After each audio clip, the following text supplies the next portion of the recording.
اللہ کی مدد ہمیشہ ایسی نہیں ہوتی کہ آپ کے سامنے کھڑا بڑا سا پہاڑ آپ کے راستے سے ہٹ جائے۔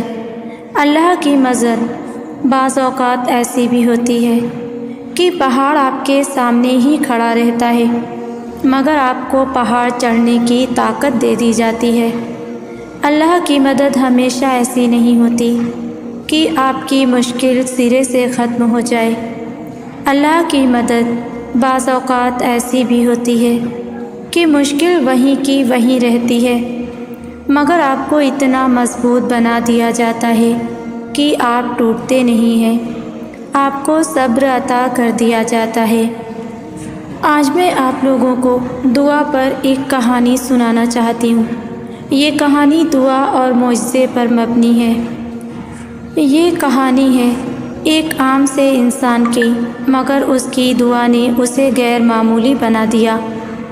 علی ایک غریب مگر بااصول انسان تھا۔ اس کا تعلق ایک چھوٹے سے گاؤں سے تھا۔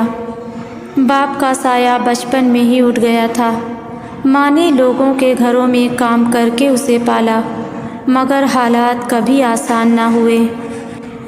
ایک دن علی شہر آیا تاکہ محنت مزدوری کر کے ماں کا سہارا بن سکے۔ دن کو وہ ایک ورکشاپ میں کام کرتا اور رات کو ایک چھوٹے سے کمرے میں رہتا جہاں پنکھا بھی اکثر خراب رہتا۔ اس کے پاس دولت نہیں تھی، مگر ایمان کی دولت تھی۔ وہ ہر نماز کے بعد ایک ہی دعا مانگتا، یا اللہ مجھے مایوس نہ کرنا، مجھے اپنے کرم کا سہارا دے دینا۔ ایک دن اچانک ورکشاپ بند ہو گئی، مالک دیوالیہ ہو چکا تھا۔ علی بے روزگار ہو گیا۔ کئی دن نوکری ڈھونڈنے کے بعد بھی ناکامی ہی ملی۔ اوپر سے ماں کی طبیعت خراب ہو گئی۔ ڈاکٹر نے کہا اگر 2 ہفتوں میں علاج نہ ہوا تو مسئلہ سنگین ہو سکتا ہے۔ علی کے پاس پیسے نہیں تھے۔ رات کو وہ سجدے میں گر کر رو پڑا، یا اللہ میں کمزور ہوں، تو ہی میرا سہارا ہے۔ اس رات اس کی آنکھوں سے آنسو رکنے کا نام نہیں لے رہے تھے۔ امید کی آخری کرن۔ ایک جمعے کی رات علی مسجد گیا۔ امام صاحب نے خطبے میں کہا، جب سب دروازے بند ہو جائیں تو سمجھ لو اللہ تمہیں دعا کا دروازہ دکھا رہا ہے۔ یہ سن کر علی کا دل کانپ اٹھا۔ نماز کے بعد اس نے مسجد کے ایک کونے میں بیٹھ کر دل سے دعا مانگی، یا اللہ اگر میرے نصیب میں آسانی لکھی ہے تو ابھی لکھ دے، اگر نہیں تو مجھے صبر عطا کر دے۔ یہ دعا اس نے پوری عاجزی سے مانگی۔ اگلے دن علی کو ایک اجنبی کا فون آیا۔ کیا آپ علی بول رہے ہیں؟ ہمیں ایک ایماندار آدمی کی ضرورت ہے، کسی نے آپ کا نام دیا ہے۔ علی حیران رہ گیا۔ اس نے پوچھا آپ کو میرا نمبر کس نے دیا؟ جواب ملا، ایک بزرگ نے جو مسجد کے باہر بیٹھے تھے۔ یہ سن کر علی کی آنکھوں میں آنسو آ گئے۔ نوکری تو مل گئی مگر تنخواہ کم تھی، ماں کا علاج مہنگا تھا۔ ایک رات ماں نے علی کا ہاتھ پکڑ کر کہا، بیٹا اگر پیسے نہ ہوں تو علاج چھوڑ دو، اللہ مالک ہے۔ علی نے کہا، امی اللہ کبھی ہمیں اکیلا نہیں چھوڑے گا۔ وہ رات بھر دعا میں گزری۔ دعا کا کمال۔ اسی رات ایک عجیب واقعہ ہوا۔ علی نے خواب دیکھا کہ ایک نورانی چہرہ کہہ رہا ہے، حوصلہ رکھو مدد قریب ہے۔ صبح فجر کے بعد وہ اسپتال گیا۔ ڈاکٹر نے فائل دیکھ کر کہا، یہ علاج فری اسکیم میں آ گیا ہے، اب کوئی خرچ نہیں ہوگا۔ یہ سن کر علی سجدے میں گر گیا۔ شکر کا مقام۔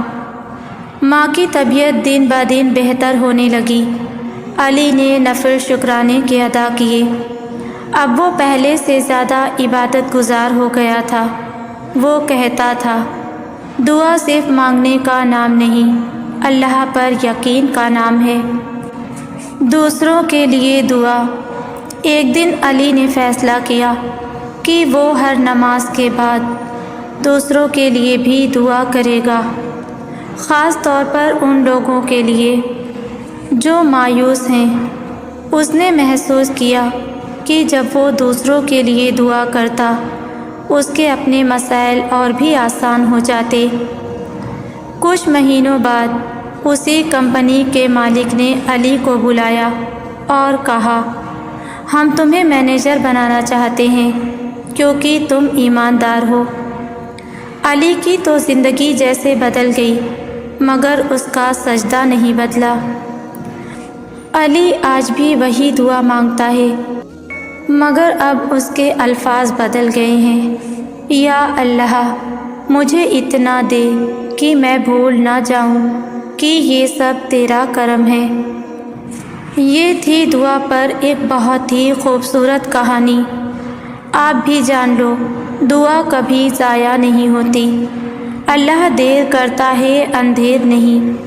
سچے دل سے مانگی گئی دعا معجزہ بن جاتی ہے۔ اللہ کر دے گا رحم تم پر بھی، تمہیں وہ سب بہاریں واپس مل جائیں گی جو کھو چکی ہیں۔ وہ خود تمہارا ہاتھ تھامے گا اور تکلیف دور کر کے ناممکن کی تمام دیواریں توڑ دے گا، کیونکہ وہی اس دنیا کا مالک ہے اور وہی تمہارا مددگار ہے۔ اور حالات تو بگڑتے ہی سنورنے کے لیے ہیں، آزمائشیں تو آتی ہی کچھ بڑا اجر دینے کے لیے ہیں۔ تم بس اللہ پر پختہ یقین رکھنا، وہ یہاں تک بے مقصد نہیں لایا تمہیں، تمہارے لیے کچھ اچھا سوچا ہے، تبھی تو یہ سفر شروع ہوا ہے۔ تم توکل اور صبر رکھنا، خوش کر دے گا تمہیں اللہ اپنے فیصلوں سے، بس تم مایوس نہ ہونا۔ میں نے محسوس کیا ہے کہ جب اللہ نے کسی نعمت سے نوازنا ہو تو وہ پہلے انسان کو اس کے قابل بناتا ہے۔ انسان کے دل میں اس چیز کی طلب ڈالی جاتی ہے اور اس کی اہمیت سمجھائی جاتی ہے، پھر حالات اور وقت کے ذریعے اس کو تیار کیا جاتا ہے تاکہ وہ نعمت اس کے لیے آزمائش نہ بنے بلکہ رحمت بن جائے۔ اکثر ایسا ہوتا ہے کہ انسان دعا مانگتا ہے لیکن فوراً قبول نہیں ہوتی۔ حقیقت یہ ہے کہ اللہ اس وقت تک عطا نہیں کرتا جب تک بندہ اس نعمت کو سنبھالنے کے لائق نہ ہو جائے۔ کبھی کبھار انسان کا دل چھوٹی چھوٹی چیزوں کے پیچھے بھٹک جاتا ہے اور وہ خود کو نقصان پہنچا لیتا ہے، لیکن جب رب دیکھ لیتا ہے کہ میرا بندہ اب سمجھدار ہو گیا ہے اور اب وہ اس امانت کو سنبھال سکتا ہے تو وہ ضرور عطا کرتا ہے۔ یقین رکھیں کہ ہر تاخیر میں حکمت ہے اور ہر انتظار میں بھلائی ہے، کیونکہ اللہ اپنے بندے پر اس کی طاقت سے زیادہ بوجھ کبھی نہیں ڈالتا۔ وہ دیر کر کے ہمیں تیار کرتا ہے اور پھر وقت آنے پر بہترین عطا کرتا ہے۔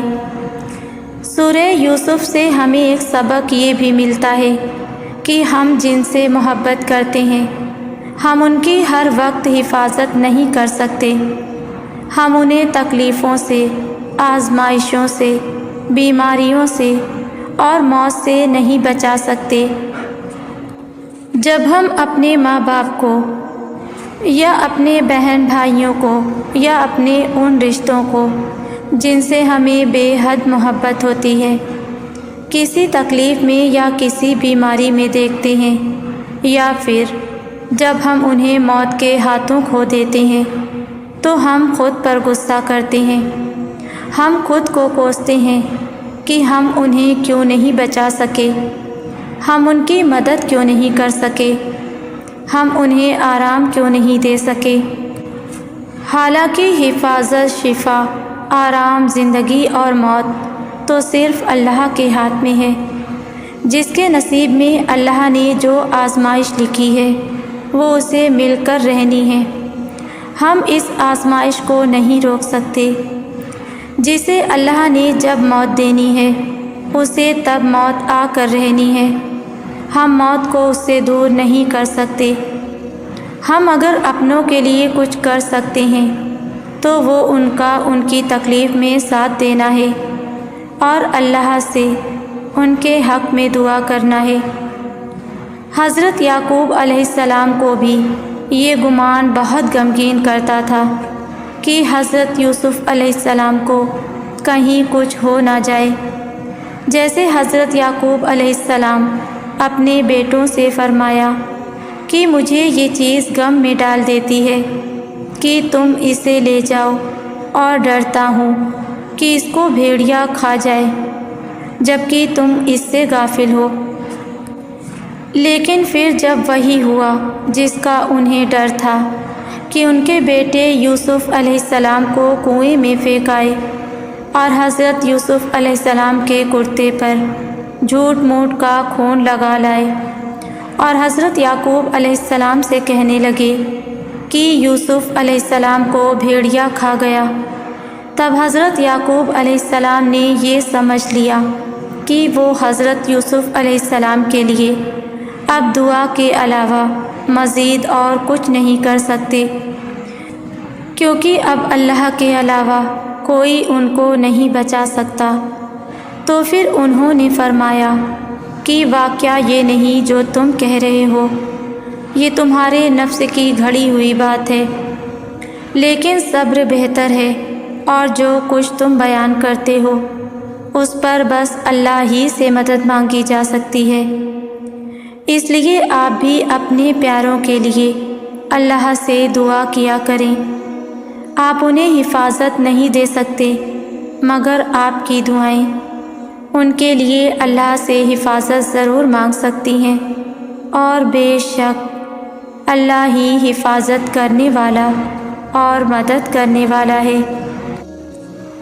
یہ تم جو ارادہ کر لیتے ہو کہ بس اب تھک گئے، اب نہیں مانگنا، پھر بھی نہ چاہتے ہوئے اسی دعا کا زبان پر آ جانا، کیا تمہیں بے معنی لگتا ہے؟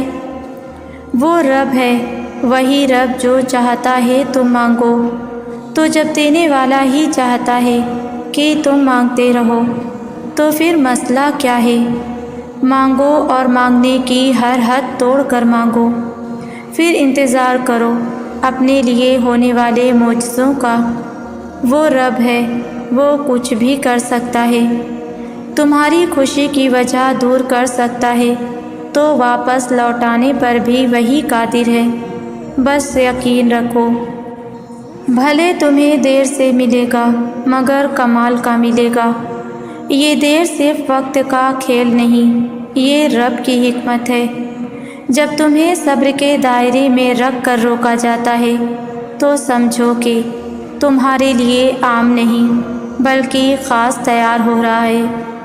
جو چیز جلدی مل جاتی ہے وہ اکثر عارضی ہوتی ہے، مگر جو دیر سے ملتی ہے وہ زندگی بدل دیتی ہے۔ یہ دیر تمہاری آزمائش ہے مگر انعام تمہاری برداشت سے کہیں بڑا ہوگا۔ اللہ وہی دیتا ہے جو تمہارے حق میں بہتر ہو، اور جب وہ دیتا ہے تو سب دیکھتے ہیں، مگر صرف تم جانتے ہو کہ اس کے پیچھے کتنے آنسو، دعائیں اور تنہائیاں تھیں۔ اس لیے مایوس مت ہونا کیونکہ تمہارا کمال آ رہا ہے، بس تھوڑا صبر اور۔ کیا آپ جانتے ہیں کہ توکل کرنے سے کیا ہوتا ہے؟ صرف اللہ پر بھروسہ آپ کے دل کو یاد دلائے گا کہ وہ اکیلا ہی ہر چیز پر قادر ہے، دوسروں سے بے نیاز، جبکہ دوسروں سے مدد لینا بالکل جائز ہے، لیکن آپ کا دل جان لے گا کہ مدد اللہ ہی کی طرف سے آتی ہے، اور لوگ اللہ کی طرف سے اس مدد کو پہنچانے کا ایک ذریعہ بنتے ہیں۔ وہ مدد کا واحد ذریعہ نہیں ہے، اس سے آپ کو بہت زیادہ اعتماد ملے گا جو آپ کو اپنے معاملات میں اللہ پر بھروسہ کرنے میں مدد کرے گا۔ کوئی فکر یا خوف نہیں۔ جب آپ کو اللہ پر بھروسہ ہوگا تو آپ اپنے دل میں ایک عجیب سکون اور اطمینان محسوس کریں گے۔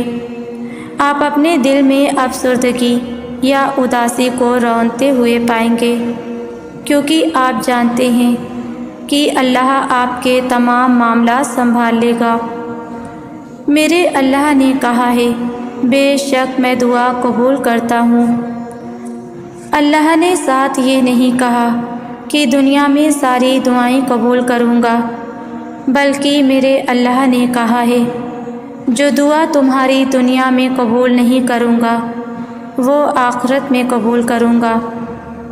اور جب تم دیکھو گے اپنی دعا کو وہاں قبول ہوتا تو تم خواہش کرو گے، کاش دنیا میں ہماری کوئی دعا قبول نہ ہوتی۔ تم اللہ سے دعا مانگو، مگر ساتھ یہ بھی یقین رکھو، جو یہاں نہیں قبول ہوئی وہ اللہ کے پاس امانت ہو گئی ہے، اور اللہ امانت دار ہے۔ کافی لوگ کہتے ہیں ہماری دعا قبول نہیں ہوئی، اللہ نے یہ نہیں دیا اور وہ نہیں دیا۔ کچھ چیزیں قسمت کے اس حصے میں لکھی گئی ہیں جو بدل نہیں سکتی۔ ایسا بھی نہیں ہے کہ اللہ تمہیں خالی ہاتھ رکھے گا، وہ تمہیں جھولیاں بھر بھر کے دے گا۔ اللہ سے تعلق صرف دعا کی قبولیت تک نہیں رکھو، اس کے خزانے سارے تمہارے لیے ہی ہیں۔ ہماری بہتری اللہ جانتا ہے ہم سے بہتر۔ کچھ اجر وہ ہمیں دنیا میں نہیں بلکہ آخرت میں دینا چاہتا ہے۔ تم یہ سمجھ کے مانگنا بھی نہ چھوڑ دو۔ ایک دعا جو تم نہ چاہتے ہوئے بھی مانگ رہے ہو، ایسا بھی ہو سکتا ہے اللہ نے وہ دعا آخرت کے لیے سنبھال رکھی ہے اور اسی دعا کے ذریعے تمہیں خود سے جوڑ کے رکھا ہو۔ جو دعا تمہاری دنیا میں قبول ہونی ہے وہ ہوگی، اور اللہ سے محبت کرنے والے تو وہ ہیں جو اپنی دعا پر مطمئن ہوں، اللہ پر کامل یقین رکھتے ہوں۔ اس بات کا یقین جو دعا یہاں قبول نہیں ہوئی وہ آخرت کے لیے جمع کر لی گئی ہے، اور اللہ سے مایوس نہ ہوا جائے، اس سے شکوہ نہ کیا جائے، بلکہ اس کا شکر ادا کیا جائے۔ یہی محبت ہے۔ وہ نہ یہاں تمہیں خالی ہاتھ رکھے گا اور نہ آخرت میں۔ اس لیے دعا مانگو، مگر اس کا نتیجہ اللہ پر چھوڑ دو، اور اس کا نتیجہ اپنی مرضی کا نہیں بلکہ اللہ کی مرضی کا بھی قبول کرو۔ انسان کبھی کبھی کتنا بے بس ہو جاتا ہے حالات کے سامنے، اللہ کے سامنے، قسمت کے سامنے۔ ہم کسی دوسرے انسان کی جگہ رہ کر اس پہ گزرنے والے حالات کبھی نہیں محسوس کر سکتے ہیں۔ ہر انسان مجبور ہے یہاں۔ سارے انسان اللہ کے آگے بے بس ہیں، سب اپنی آزمائش سے گزر رہے ہیں۔ یہاں آزمائش سے خالی کوئی بھی نہیں۔ انسانوں کے بدلنے کا شکوہ کرنا چھوڑ دیں۔ انسان کی فطرت ہی ایسی بنائی گئی ہے، وہ بدلتا جاتا ہے وقت کے ساتھ۔ یہ رشتے مخلص ہونا تو اللہ کی محبت پھر کیسے ملے گی؟ قدر کیسے ہوگی اللہ کی؟ اللہ کی طرف کون جائے گا؟ حالات کو قبول کرنا سیکھیے، ان پہ راضی رہنا سیکھیے۔ ہر کسی سے امید لگانا چھوڑ دیں۔ آپ نے جس سے امید لگائی ہے، کیا پتہ اس نے کسی اور سے امید لگائی ہو۔ چیزیں سمجھنا شروع کریں، بہت آسانی ہو جائے گی۔ انسانوں کے لیے اپنی زندگی کو آسان بنانے کے لیے کوشش کریں۔ سکون کے لیے چیزوں کو قبول کرنا سیکھیے۔ قرآن میں اللہ پاک فرماتے ہیں، دعا میں ایسی طاقت ہے جو نصیب بدل سکتی ہے، جو چھن گیا ہو وہ واپس لوٹا سکتی ہے، جس کے ہونے کا گمان بھی نہ ہو وہ کر سکتی ہے۔ دعا چاند کو 2 ٹکڑوں میں تقسیم کر سکتی ہے، دعا سمندر کو 2 حصوں میں تقسیم کر سکتی ہے، دعا دہکتی ہوئی آگ کو ٹھنڈا کر سکتی ہے۔ دعا غم کو مسکراہٹ میں بدل لیتی ہے۔ دعا مقدر کے ہر اس لفظ کو بدل سکتی ہے جس سے تم راضی نہیں۔ دعا اللہ کو منانے کی طاقت رکھتی ہے۔ دعا وہ واحد عمل ہے جو کائنات کی ہر چیز قدموں میں لا کر رکھ سکتی ہے۔ دعا وہ کر سکتی ہے جو نہ انسانی عقل دیکھ سکتی ہے اور نہ سمجھ سکتی ہے۔ دعا صدیوں کے بچھڑے لوگوں کو پل میں ملا سکتی ہے۔ دعا لا حاصل کو حاصل بنا سکتی ہے۔ دعا ہر گمان کو حقیقت میں بدل سکتی ہے اور دعا سب کچھ کر سکتی ہے۔ اللہ کی محبت وہ واحد محبت ہے جو انسان کی اوقات نہیں دیکھتی، ورنہ دنیا کی محبت اوقات دیکھتی ہے، شکل و صورت دیکھتی ہے، خوبصورتی دیکھتی ہے۔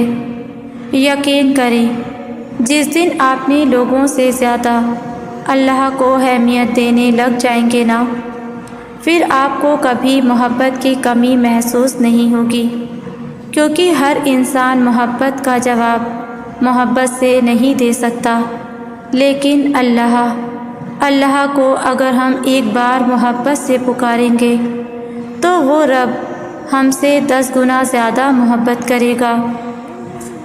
انسان کے پاس اللہ کا سہارا نہ ہوتا تو انسان ٹوٹ جاتا، بکھر جاتا، لیکن اللہ نے ہر لمحے انسان کو یاد دلایا، احساس دلایا کہ میں ساتھ ہوں۔ جب مشکل یا پریشانی آئے تو صبر اور نماز سے مدد چاہو۔ انسان کے لیے یہ احساس کتنا مکمل ہے کہ اللہ اس کے ساتھ ہے۔ تم مانگنے کا حق ادا کر چکے ہو، اب اپنے رب کے معجزوں کا انتظار کرو۔ وہ جو تمہارا رب ہے نا، وہ تمہیں 70 ماؤں سے زیادہ پیار کرتا ہے۔ جیسے ماں اپنے بچے کی ایک آہ پر پریشان ہو جاتی ہے، تو تم یہ گمان رکھتے ہو کہ اللہ تمہارا اسے رو رو کر پکارنا نہیں سنے گا۔ یقین رکھو، تمہارا اللہ بہترین طریقوں سے دعائیں قبول کرتا ہے، اور دیکھنا بہت جلد تمہارا رب تمہاری چاہت کو راحت بنا کر تمہارے قریب لے آئے گا اور تمہیں خبر بھی نہ ہوگی۔ تم جو کر سکتے تھے تم نے کر لیا، اب اللہ کی باری ہے۔ اور یاد رکھو، اللہ کی مدد تب آتی ہے جب قبولیت کا تصور کرنا بھی ناممکن ہو جاتا ہے۔ جس دوری کو تم میلوں کی دوری سمجھتے ہو، وہ تو بس ایک پکار دور ہے۔ جس آواز کو تم سمجھتے ہو کہ بند دروازوں کے پیچھے ہی گونجتی رہ جائے گی، وہ 7 آسمانوں پر بھی سن لی جاتی ہے۔ پھر وہ کون سی چیز ہے جو تمہیں اللہ سے مانگنے سے روکتی ہے؟ وہ کون سی آزمائش ہے جس کے آگے تم ہار چکے ہو؟ وہ جس نے یہ دل بنایا ہے، جو اس دل میں بستا ہے، کیا وہ تمہاری تکلیف اور تڑپ دیکھ کر انجان رہ سکتا ہے؟ تم توکل کی سیڑھی پر پہلا قدم تو رکھو، کیونکہ جو ایک قدم لینا سکھا سکتا ہے وہ آگے چلنے کا حوصلہ بھی پیدا کر دے گا۔ سنی جا چکی ہیں تمہاری سب دعائیں، راضی ہو گیا ہے تمہارا رب، تمہارے آنسوؤں اور تڑپ کی لاج رکھ لی ہے اس نے، جیت گئی ہیں تمہاری دعائیں، پسند آ گیا ہے اسے تمہارا مانگنا۔ تمہاری منزل اب قریب ہی ہے، ملنے والا ہے تمہیں وہ سب جس کی چاہت تمہیں سجدے تک لائی ہے۔ تمہارا راتوں کو اٹھ اٹھ کر مانگنا کبھی رائگاں نہیں جائے گا۔ تمہارا یقین ہی تمہاری دعاؤں پر کن کی مہر لگوائے گا۔ وہ کن فیکون کا مالک تمہارے لیے معجزہ ضرور فرمائے گا انشاءاللہ۔ میری ویڈیو کو سننے والے تمام لوگوں کے لیے میری دعا ہے کہ جو غم آپ کو آج بالکل توڑ چکے ہیں، اللہ وہ ایسے ختم کر دے کہ وہ تھے ہی نہیں۔ وہ آپ کو اتنا نوازے کہ آپ کی زندگی کی تمام رنجشیں دکھ بھول جائیں۔ وہ آپ کو زندگی میں ہر مقام پر ایسے لوگوں کا ساتھ عطا فرمائے جو آپ کے ساتھ مخلص ہوں۔ میری دعا ہے کہ اللہ کے سامنے گرنے والا آنکھ کا ہر آنسو آپ کو اللہ سے قریب کر دے۔ وہ آپ کو دنیا کے فتنوں سے بچا کر اپنے لیے، اپنی عبادت کے لیے آپ کو چن لے۔ آمین۔